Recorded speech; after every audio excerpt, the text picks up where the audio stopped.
দর্শক আবারও আপনাদেরকে যুক্ত করছি ভাঙন কবলিত এলাকা হালদাপাড় থেকে হালদার নাজিরহাট। আমরা যেখানে আমি যে জায়গাটিতে অবস্থান করছি চট্টগ্রামের ফটিকছড়ি নাজিরহাট সীমান্ত এলাকা, হালদার সীমান্ত নিকটবর্তী নতুন ব্রিজ সংলগ্ন একটি জায়গায় একটু আগে দেখেছিলাম ভাঙন। এখন এই ভাঙনের পরিস্থিতি আরো ব্যাপক আকার ধারণ করেছে। আপনারা দেখতে পাচ্ছেন ভাঙন কবলিত এলাকাটি ইতিমধ্যে সাধারণ মানুষরা এখানে ঘিরে রেখেছে। এখানে আসলে পানির এত বেশি স্রোত, পানি ঢুকে পড়ছে লোকালয়ে। আপনারা যদি দেখেন খুবই ভয়ঙ্কর এবং ভয়ঙ্কর একটি অবস্থা। আমি দেখাচ্ছি হালদার নতুন ব্রিজ সংলগ্ন এলাকা থেকে। এখানে অনেক মানুষ জড়ো হয়েছেন, স্থানীয়রা আসলে তারা সরে পড়েছেন এখান থেকে এলাকাটার দিকে, অনেকে উদ্ধার কার্যক্রম চালাচ্ছেন। এখানে বিভিন্ন রাজনৈতিক নেতৃবর্গ, বিএনপি এবং বিভিন্ন অঙ্গ সহযোগী সংগঠনের নেতাবৃন্দরা তারা দেখতে আসছেন। একটা বন্ধ করে দেন। আলমগীর আমরা এই মুহূর্তে ওনাকেও দেখতে পাচ্ছি। একটু জানান এখানে যে অবস্থা, মানুষের প্রতি আমার আকুতি কি? আসলে যে ভয়াবহ অবস্থা দেখে আমি আর বসে থাকতে পারি নাই। আমি আসছি এখানে, আমি সবাইকে উদাত্ত আহ্বান জানাবো। স্বেচ্ছাসেবী প্রতিষ্ঠান থেকে শুরু করে সরকার থেকে শুরু করে পানি উন্নয়ন বোর্ডের যারা আছে সবাই অনতি বিলম্বে যেন এখানে এসে এই বার্তা যেন রক্ষা করে, মানুষকে যেন রক্ষা করে।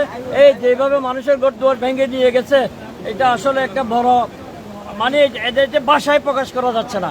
যার কারণে আমি এখানে চলে যাচ্ছি এবং আমাদের দলের নেতা কর্মীরা সবাই ঝাঁপিয়ে পড়েছে।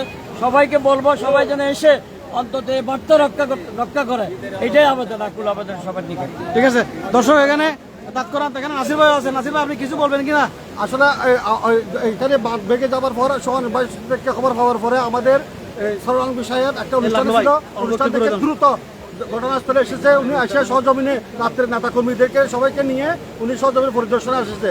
উনি একটা উদ্যোক্ত আহ্বান জানিয়েছেন প্রত্যেক উপজেলা প্রশাসনকে এবং স্থানীয় ব্যবসায়ীদেরকে যেন তাদেরকে একটু সাহায্যের জন্য এগিয়ে আসে। ধন্যবাদ। ঠিক আছে, এখানে আমরা আরো অনেকজনকে দেখি। মানুষের উদ্দেশ্যে কিছু বলবেন কিনা?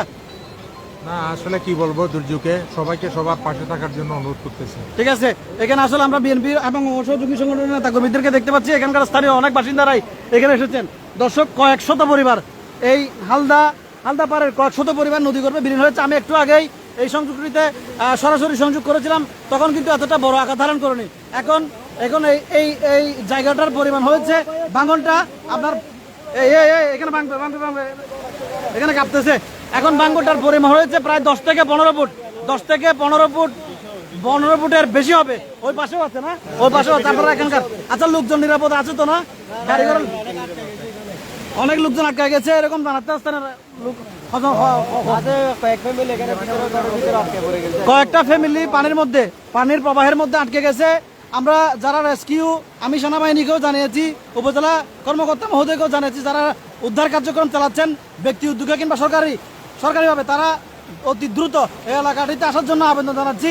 দর্শক, আমি যুক্ত করেছিলাম চট্টগ্রামের ফটিকছড়ি এবং নাজিরহাট হাটাজারি সীমান্ত এলাকায় হালদার যে প্রবাহমান ধারা নাজিরহাট নতুন ব্রিজ সংলগ্ন এলাকায় আপনারা দেখতে পাচ্ছেন অবাধে পানি কিন্তু ঢুকে পড়ছে। এখানে আসলে পানি বাদ দেওয়ার কোনো সুযোগ নেই।